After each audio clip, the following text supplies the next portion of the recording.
Hey everybody, this is Renae Lipsmeyer from The Space Between, and you're listening to The Space Between podcast, the show that lets you listen to how the fans feel about the music, the art behind 31 years of the Dave Matthews Band. Stay tuned.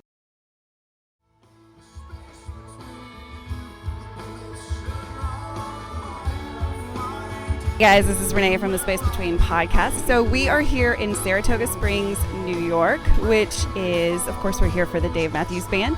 So we're actually here on day 2. So we want to talk a little bit about the city of Saratoga Springs. This is my first time here. And so, of course, one of the things that I want to be sure to do on this show is to tell you the fan standpoint, right, of traveling to see the Dave Matthews Band. So first time here in Saratoga Springs. It's a lovely little city. I've never been outside of New York City, so coming to New York, especially Upper New York, kind of gave me a whole different vibe. And so we have some videos of the streets. This is just a sleepy little town full of horse racing and spas and mineral baths. And so people really can come here for a little vacation. So it's just kind of a little hideaway in New York. And it gives me the vibes that city people come here to relax on the weekends and to do different stuff. And so the city has a really cool vibe right now. Not only are they here to see the Dave Matthews Band, but they're here for the horse races as well. So super cool. So I'm going to have Darren pan around. We're gonna show you the streets.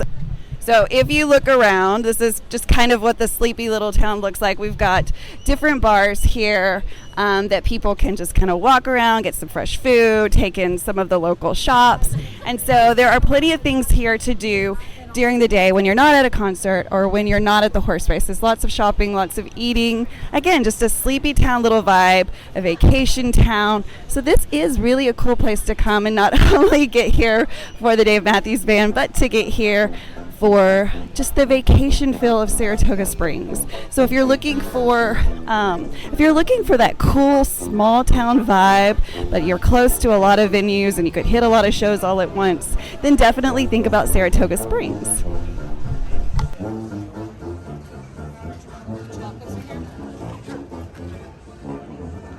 Hey guys, welcome back. So magically, through the power of time and the internet, we are now in New Jersey.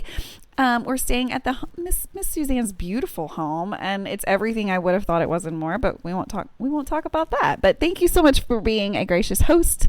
We're so thankful to be here together. And of course, I have Christine with me, who travels quite a bit to see the Dave Matthews Band. So this segment, we're definitely just here to talk about the set list for night 2. Now, are we going to get off track? Well, let's see. 3 ladies are talking about something they're passionate about. So yeah, we're going to get off track. But to start the night, we started the night right. We started it with So Right. And it was so fucking right? Like it set the tone for, going into night 2. I think after night 1, the expectations, honestly, I went in with no expectations because my mind had been blown away from night 1. So I was like, dude, anything we get, night 2 is going to be awesome. And then he starts off with one of my, if you know me and you ask me what song you want to hear, So Right is always, always, always going to be on the list. So to start the night, it just kind of set the tune for me, or set the tone. It set the tone and the tune for me. It was fantastic. Yeah, it was fantastic. I'm going to let these ladies tell you kind of like what they thought about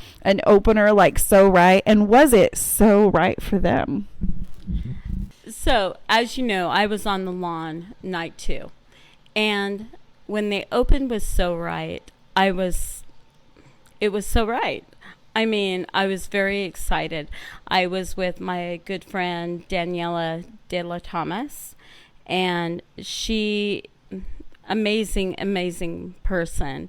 And it was great to just stand up, dance with her, dance with our friends in front of us, to the side of us, behind us. It was great. It was wonderful. Suzanne, tell us how So Right was for you in the beginning. Were you expecting that as an opener? And when you finally heard it, those first little chords, like what were your thoughts? Well, I certainly did not expect that. I kind of expected Seek Up because we haven't heard it much on tour. And it's typically like a Spac song, and it's like a very long opener. But So Right brings a certain amount of energy for me that it's like right out of the gate, just like the horses in Saratoga, we're ready to go, And that certainly set the tone for me. And I was like, we're going to get it. great show again, And I'll have more thoughts on that later. So basically, we all got our minds blown right out the gate, which is honestly, sometimes you just need to get your minds blown right out the gate, right? Can I get an amen? Amen. A to the men. A to the men, she said. Okay, so then we go into Pig, which is another like crowd pleaser, right? No matter your level of fanhood, if that's an actual thing, I think Pig is always one of those songs. And I want to give a special shout out to one of my new friends where we've been friends on the internet, and I was walking into Spac for night 2, and this guy walks up to me. It happens to be Steve Stone. Yes. And he had a whole crew with him, and I felt so good because he walked right up to me and he was like, Renae, I made something for you. And I don't, if you're watching this on YouTube, you can see, but he made these little pig earrings. Where's my camera? DMB. So thank you, Steve Stone. If you're listening to this, thank you for your kind heart and just loving on others. That's what this group of people is all about, is just the kindness of the fans of the Dave Matthews Band. So we got Pig, and I like to think we got Pig because of Steve Stone. So thank you, Steve, for letting us get Pig. And then we go into Hello Again, which is such a fun song. It always reminds me of the opening in 2021 when we get right back from COVID. And that was kind of like, I felt the song that we needed going out of COVID was Hello Again, because it had been such a break from the band and for the fans and stuff. So Hello Again, is that a song that you seek out, or how do you feel when Hello Again comes on? I actually love Hello Again. And I want to give a shout out to Star, because she made me a welcome, sorry, I don't do this well. She gave me a welcome mat. I ordered one from her that says, Hello Again, it's been too long. And it's in my house, and everybody who walks in my door, that's the first thing they see. And I love that. And she's a phenomenal artist. And so I just want to give her a shout out, because all the love, Star. I think this is a great time, and I don't do this often, but I think this is a great time for a commercial. Star is one of the people that I love to work with. She has a legitimate business, a small business, and so I love supporting small businesses, but I also love supporting people that are part of this family. And so I'm going to take a quick break. Andy's going to put in a commercial for Star, and we'll be right back after this. Hi, my name's Star. I'm the owner of SW Design Concepts. I have a small business located right outside of Springfield, Illinois.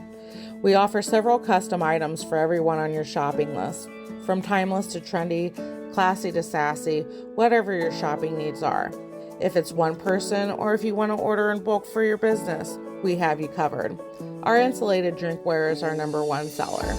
So if you have any questions at all, feel free to reach out to me directly or stop by our website at swdesignconcepts.com. We have a little something for everyone. All right, guys. So if you're watching that YouTube video, you can see that Star is very talented. Not only does she love Dave Matthews Band, but she loves to help you with those personalized gifts that everybody wants. And Christmas is coming up. All the holidays are coming up. So now's a good time to reach out to her. She has a lot of products on her website. So be sure to check out Star Wilson. Star Wilson, right? Yes. Yes, Star Wilson. Yes. Love her. Star Nicole Wilson. We love her. Okay, so after Hello Again, it went into It Could Happen, The Idea of You, which The Idea of You is, isn't that the sweetest song? Like, I love it. And I mean, here's what I think. When I hear it, here's what I interpret of it. And tell me if I'm wrong. Again, I haven't verified this with Dave Matthews, but I'm always looking for a way in. So if you know how to make that happen, call me. Okay, so The Idea of You, for me, like hearing it, it's like if you were to think of a person and you could only think of a person that you were going to be with, and you were going to be with them in your mind and in your soul and all the things, but it was never actually going to happen. It was only just a dream. That the idea of you, kind of, that's what it makes me think about, is like thinking about a relationship that will never be. But am I way off? I don't think of it that way. And maybe it's because of when I was born. I mean, when I think of it, it reminds me of my children. Oh, no. Oh, Jesus. That was like I know, it's so wildly different because you know what? You're not wrong. You're not wrong. It's the perspective. I mean, it's just like, having my children, raising my children. I mean, maybe it's just me as a mom, probably, but it's like I adore my children. I'm in love with my children, and I'm glad my husband's totally not a jealous guy, and he's like, yeah, why wouldn't we be in love with our children? So yeah, I fall inside the idea of you. I've been thinking about them for 9 months, and it's like meeting them, and I loved it. Yeah, no, I totally get that. Weird, maybe, but No. okay, here I am. No, I don't think it's weird. I think it's exactly what the point of this podcast is, right? Is to get different perspectives of like, what did this song do for you and what did this song do for you? Because honestly, so many songs mean so many different things to so many different people. And I love to hear the stories, and they're not wrong, right? Just like what she told me, even though I felt like an idiot saying that. She's like, you're not wrong. That's just how you've interpreted the song, which is not wrong, right? And again, until we can verify that with Dave Matthews, we just have to interpret it the way we interpret it until later, right? To be determined, right? To be determined.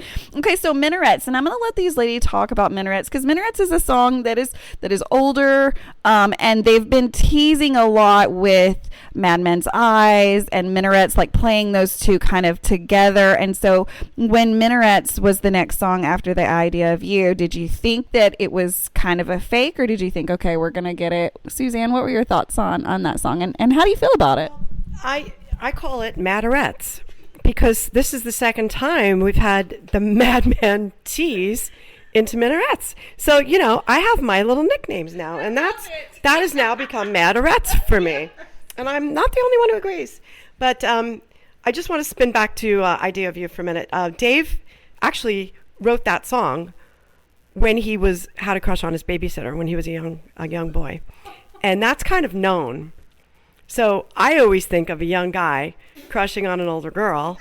And, I'm not going to pull your hair. I'm not going to kick you in the shins. That's like something you do on the playground, right? So he was like a little boy.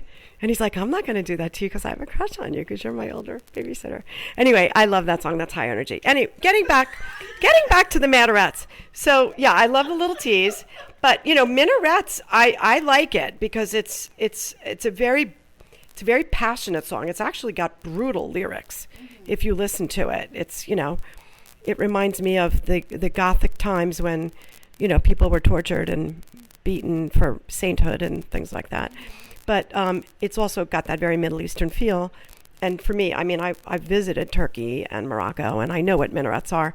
And the people that worship do actually scream from the minarets. That's what their morning call to prayer is. And they do it at some ungodly hour of the morning, like 5 in the morning. Well, that's actually a thing in the Middle East. It's history. And they do it today in Turkey, Morocco, the two countries that I visited that are Muslim countries. It's a call to prayer, and it's undecipherable because it's like a whatever their language is, but it's not melodic. Trust me, it's very assaulting on your ears. But this is their call to prayer, and when you're staying there or visiting the country, no matter where you are, even if your windows are closed, you're going to hear it. So it does go back in history, and to me, but I love the medley, and I love it. In many ways, it's historical a little bit, but it's not overplayed. So I love it that it's not overplayed. If I heard it a million times, I don't think I'd be so entranced with it. But it's a very passionate and very, very dark song. So there's that.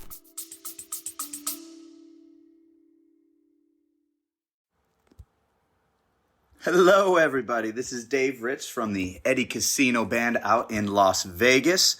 We're really excited to get this journey going, celebrating our music, our original music, on all platforms. We just released our first single over Labor Day weekend called Eddie Casino.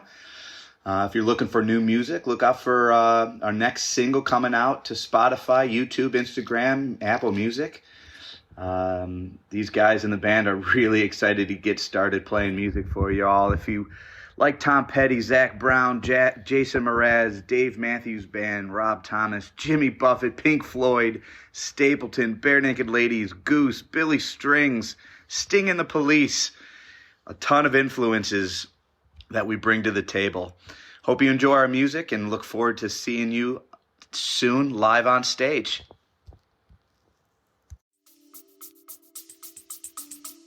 I love that. So is Turkey considered Middle Eastern? 99% Muslim country. Okay, so I mean that just makes so much sense now, like hearing, and that's what I love about talking with other people is they can kind of shed light on a song, because when I've heard minarets, I've always heard, like, to me in my head without knowing exactly how to peg that one, I always say it has such a Middle Eastern vibe just based on the music. And then Jeff has that medley that he also uses in Madman's Eyes. So if you see the continual theme there of that, it's not really the flute, I don't know what it is, but so the minarets, they both have very similar flavor to them in terms of melodically, not necessarily, lyrically, but melodically. they really do. They really do. Yeah, let's let you share, Christine.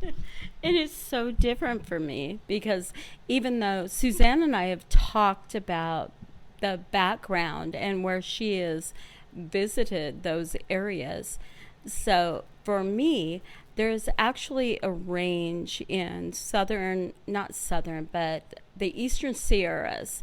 If you go to Mammoth Mountain and Resort, if you ski up there, there is a range that's called the Minarets, and there is a run that is called the Minarets, and it is like a triple black diamond run.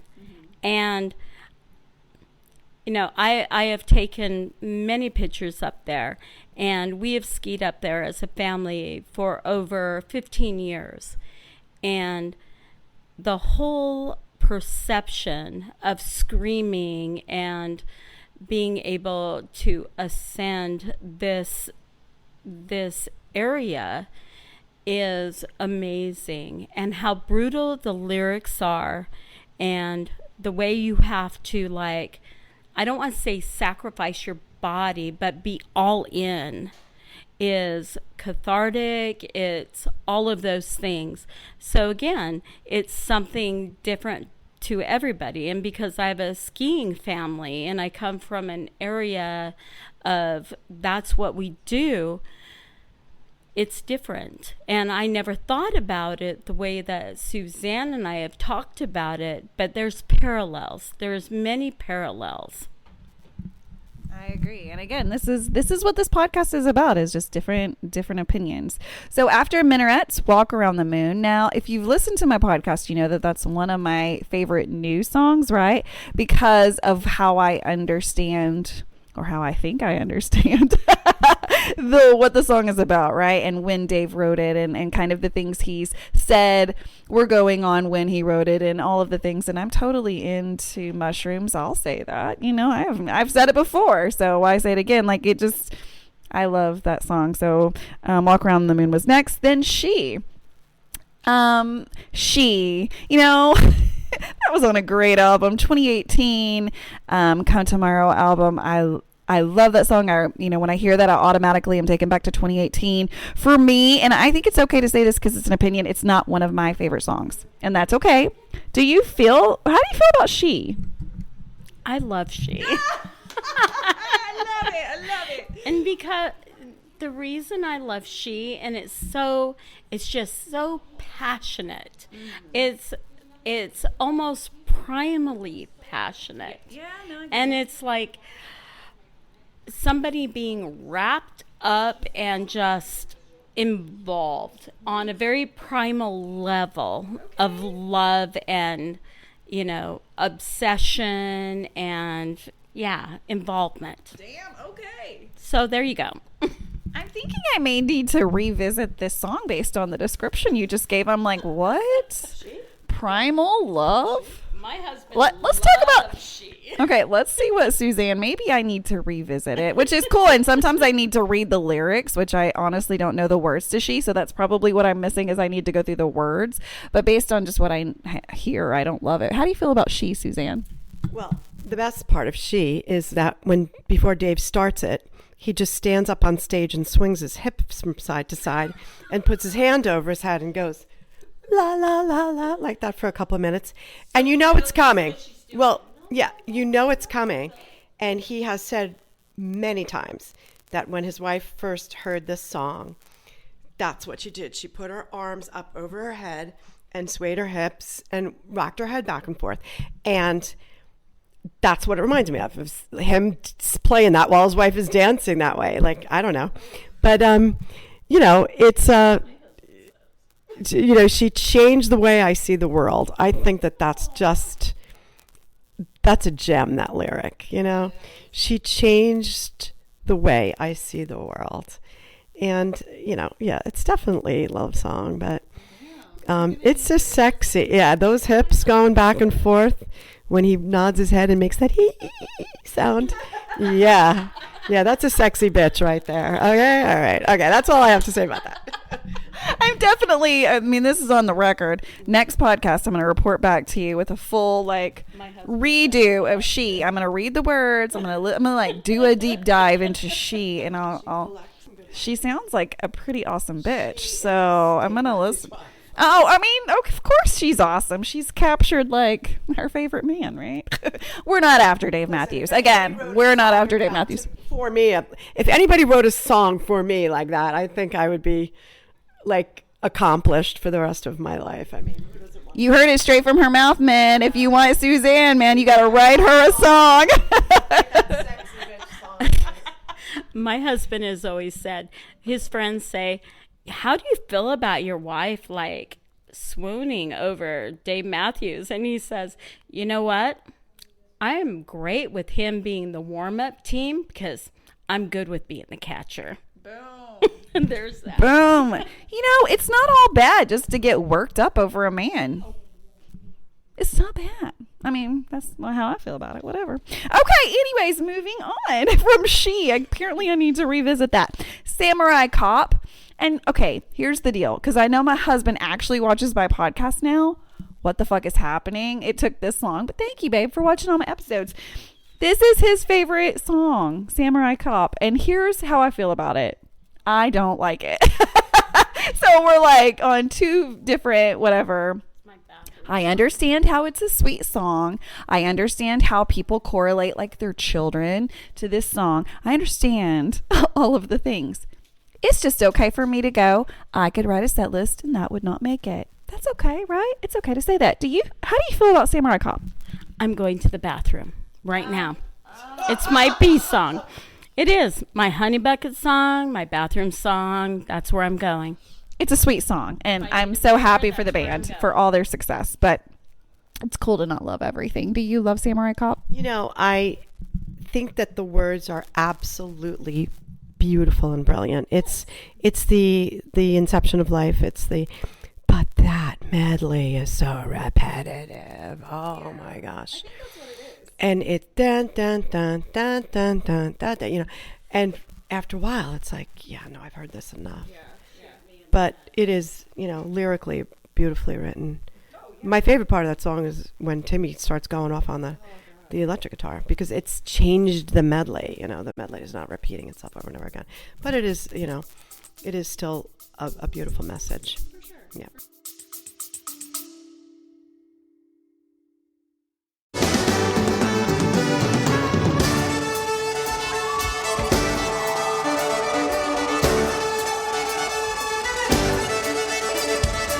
What's up, everybody? This is David with the Dave Matthews Tribute Band.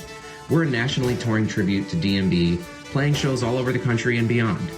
Our goal is to bring you back to the classic sound that you fell in love with in the 90s and the 2000s, featuring a violin, saxophone, and maybe some keyboards sprinkled in as well.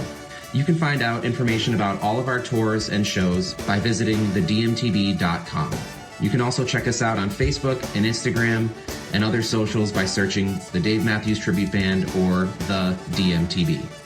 Hope to see you on the road and enjoy the Space Between podcast.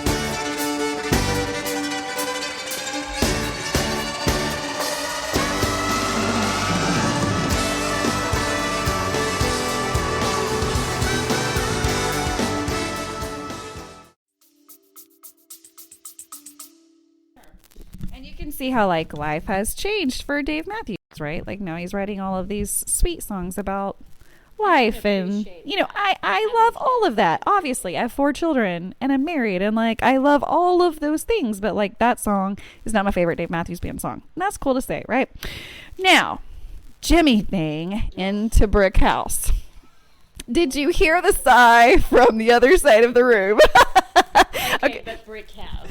I've been asking for Brick House for like, I don't know, almost 10 years. My friends and I were like, he needs to cover Brick House. I think the interesting take will be from Suzanne, so I'm going to pass the mic over. We're going to talk about Jimmy thing into Brick House. So I go to a lot of shows, and this Jimmy thing has been played at, I'd say, 94% of the show. And, we've had the Jimmy thing with Sexy Motherfucker. We've had the Jimmy thing with, Fly Like an Eagle. We've had the Jimmy thing with many different outros. I think last year it was the Doobie Brothers, Rollin' Train. It's just too long, and now we know Brick House is coming, so it's predictable. And you're good for 24 minutes, 25 minutes with that. I mean, once it starts, it's like eating up, an eighth of the show. And we've been hearing this song consistently since like 1999. I don't know. It's just overplayed. And now the Brick House is so predictable. I mean, I'm not saying they don't do a good job, but the last couple of shows, we had just the Brick House, which I was like, now you're talking, because we don't have to sit through Jimmy thing again. I know. I go to a lot of shows. Not everybody does. But I think everybody can agree that Jimmy thing is overplayed, and it's a very long, drawn-out song. So that's my take on it. That's her take. And so what I will say about Jimmy thing is it's one of those recognizable Dave Matthews Band songs, right?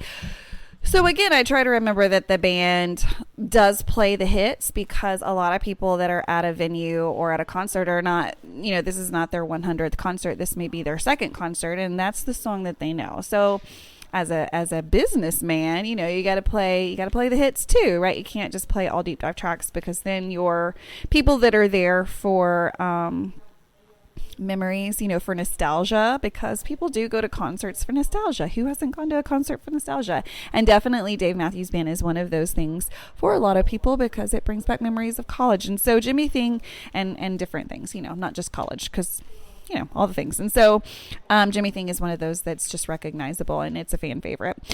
Brick House, here's what I like about Brick House. Do I wish they were doing like Sexy Motherfucker or something different? Yeah, but Brick House is fun, but here's why I think it's fun. I love to hear Rashawn sing. I think that he has some hidden talents. Come on back in. This is just a revolving door. This we're doing. Friend, come in.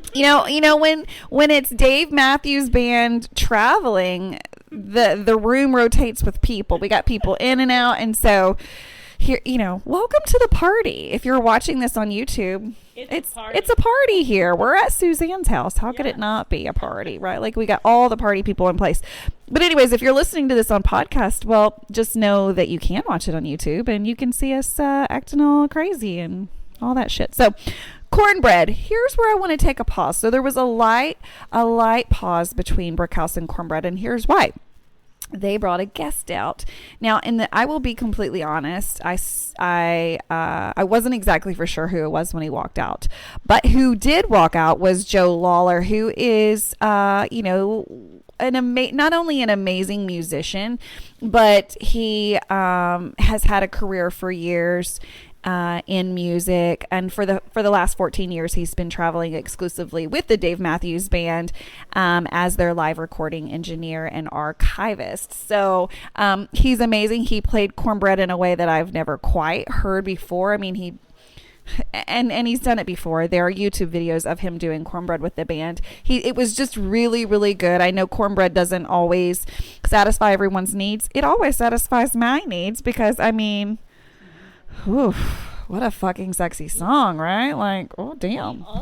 He also, when they go to Mexico, they have, the stages in on the pools, and he often plays at the pool parties, and he is phenomenal.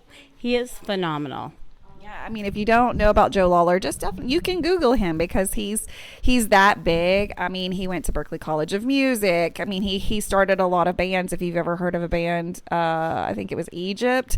Let's talk about Joe Lawler. You want to talk about Joe Lawler? Yeah. Look, it's a party up in here. Look at him. Hey, say hi. Hi everyone, it's the Fire Dancer. Live from Suzanne's in New Jersey. So great to meet you finally. Yeah, we literally just met. She's walking in the door, and I'm like, I'm doing an episode, and now she's in it. Woo! Okay, so we're both like, party at Suzanne's. Yeah. I'm so happy to be with family. I can't even explain. Love all of this. 5.5 hours, but I made it. You made it. Didn't even shower yet. So. Let's talk about Joe Lawler. So we're talking about Cornbread because Joe Lawler came out then, and so let's talk about Joe. What do you know about Joe? Well, I know that he's been part of the crew for years, and he's a very accomplished musician in his own right. And he is with this woman, Kristen, and they perform together, and they have their own album together. And they've set up the stage at the pool at the Dave and Tim in Cancun, and they did a little concert for us together. But Joe, he rips it up when he comes out, and Cornbread is a good song for them to do it on because they've had other guests for Cornbread, but the electric guitar, he really brings it, and it was a very entertaining to see that. And of course, Cornbread was a highlight of the show for me. And especially after Jimmy thing. Just saying. All right. She's not going to give up on the Jimmy thing. She's like, please stop playing Jimmy thing. But not gonna happen. Okay, so Joe just came out for Cornbread, and then he went back to finish doing his job because he works for the band, and he's crew, but like it just goes to show the quality of not only the musicians but the people behind the musicians that are making shit happen on the stage, because obviously it's more than just the dudes that are playing the music. It's about their crew and what the crew is able to do to help them do all of the things they do. And so the quality of the crew, I mean, Joe is a prime example of the quality they have people. I mean, just masters of their trade that are behind masters of their trade. So the level of just amazingness on the stage and behind is amazing. It's amazing, right? Okay. So then we go into Monsters again from the new album that dropped this year. You Might Die Trying. Always one of my favorites. I think that the horns are highlighted so well in that song. So I always really like to hear that. It Only Takes a Moment. But here's what, if you look at setlist comparisons, now on the hub, it's going to say Only Takes a Moment. But if you got a setlist, it's not going to say Only Takes a Moment. It's going to say Cha-Cha. That's what the band calls this song. I'm not for sure why, but the hub calls It Only Takes a Moment, so you may know it by that, but I've heard a lot of other people also know that the band, if you get a set list or if you see a picture of the band's official set list, it's going to say Cha-Cha. So again, we just need a way in to verify why it is that they call it that. But at that moment is when they brought out another special guest, and so Alpine Night 2 was full of guests. Suzanne, I know you're going to be more familiar with this guest than I am. Of course, we are very familiar with his work, and why I am familiar with his work is because I know that Jeff was a part of this band. So tell us, for Only Takes a Moment or Cha-Cha, who was our guest for the next several songs? Yeah, so that was Bella Fleck. And it happened to be on Spac Night 2 that it was the final show of the Dead and Company, period. I mean, that was their last show, period, done. And that was being held in Colorado. And I noticed the stage had tie-dye lights all over it. A lot of people that are Dave fans are also Dead fans. And the fact that he played with the Dead last week in Colorado, and the fact that it was the last Dead show in Colorado, there's a song that Dave has historically done, I believe, with Bella. That was a Dead song. And we might be missing something in the set list. Yeah. But anyway, I want to say there's another song in there that was a tribute to the Dead. But anyway, Bella Fleck is banjo. We know that. And I actually listened to Bella Fleck and the Flecktones before, anybody in the Dave community. I mean, it was like a smooth jazz thing back in the 90s. I listened to him. So he's a tight with Dave. He's friends with him. And I like the element of the banjo in the music. I think it adds a nice dimension to it. And, you could see that Dave was totally vibing with him. And Bella's a little older, but he's had a long history with Dave. And like I said, I think there's one other song there that they did that was a nod to the dead. And I was hoping or expecting that, let's say. But yeah, the Spaceman was a nice little surprise, for me again. I do a lot of shows, I hear a lot of songs over and over and over, but it was nice to hear Spaceman. It was a little surprise. And Bella and, Dave jam well together, and the rest of the band respects them. You can see the mutual respect for Bella with Carter and Stefan, all of them, really. So it's nice to have guests. Okay, back to you.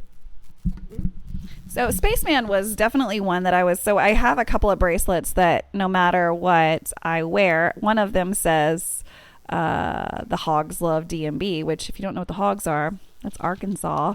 I'm from Arkansas, so I always wearing that one, and then I wear one that says Spaceman and one that says Rapunzel. So I've gotten all of them at Spac, and so yay! I was super glad to hear Spaceman. Always a great song. Lie in Our Graves. Again, I feel bad every week when I say I've heard it again, just because of all the people back home that are wanting to hear Lie in Our Graves. It was a great version too. Like, it was really, really good, and I'm just calling it like I see it, but like, it was really, really good. Don't Drink the Water. Always really good. Typical Situation. So Damn Lucky. And then we get an encore. And here's where I really want to talk about the encore. So we got a 3-song encore. Now, if you've listened to the episode from night 1, that was with my friend Darren Baldwin, and he made a request. He was like, I really want to hear number 40. He carries around a sign that says number 40, please, or something like that. He didn't get it night 1, but night 2, the opening song in the encore was number 40. And I mean, Darren, he just knows that it was to him. Whether or not, again, we need to verify that information with Dave, but it was a sweet moment, to see Darren get what he wanted. Plus, number 40 is a really great song, and I'm sure most people are very aware of the number 40 opening encore song, because there was a lot of social media posts going on about the live stream that caught some yelling in the pit during the encore. And so again, like Christine and I said, like, we'll say it on record, we love everyone, but if we could just ask one favor, no screaming and yelling in the pit when there's music, because we're all paying to see a performance. We're not, in fact, paying to see anyone talk during the encore. Uber rare. Number 40 is uber rare. It was almost like a moment in time that I'm like, is this real? Like, it's uber rare. And then Dave actually even said, like, I don't even really know what that is, but everybody asked me to play it, and I just like it.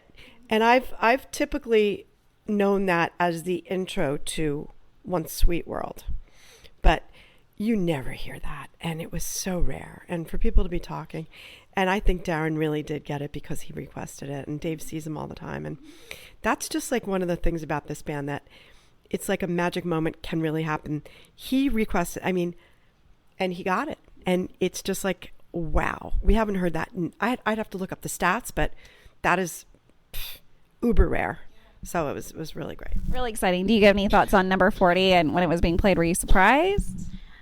I was actually super, super happy for Darren, because anybody that knows him knows what a genuinely big-hearted, kind human being that he is. So you root for those people. And I know it meant a lot to him to get it. It's been like a holy grail for him. And I was really glad he got it. So again, if you didn't watch episode 1, I encourage you to do that from Spac, because Darren was my co-host, and he's just a really great guy who loves the band, and he loves the fans of this band. And so I'm so happy Darren got number 40. And that was, of course, a solo by Dave. So the band stayed back for a little bit.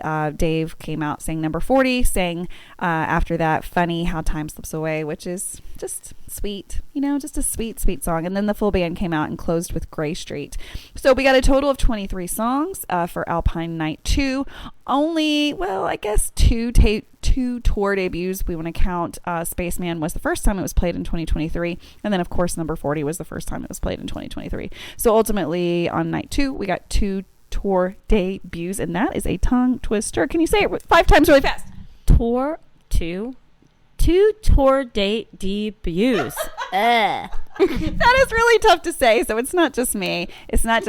But guys, that is the set list from Night 2. I don't know if there's more to talk about. So guys, if you are listening to this on a podcast, be sure to watch it on YouTube so you can see all the fun things that we've done today. This episode's kind of been all over New York and New Jersey, and different people in different outfits with different hats in different places. So it's been a scavenger hunt, which is something apparently I am going to remember from Spac. But Spac's been memorable, that I can say. And we continue on. So today is Monday. We're closing up this episode tomorrow. We have Holmdel, New Jersey. So we're super excited about that. So stay tuned. We will definitely have a show to talk about Holmdel. So guys, say it with me. Do you know what I say after every episode? Peace, love, and Dave Matthews Band. Peace out, guys. Bye.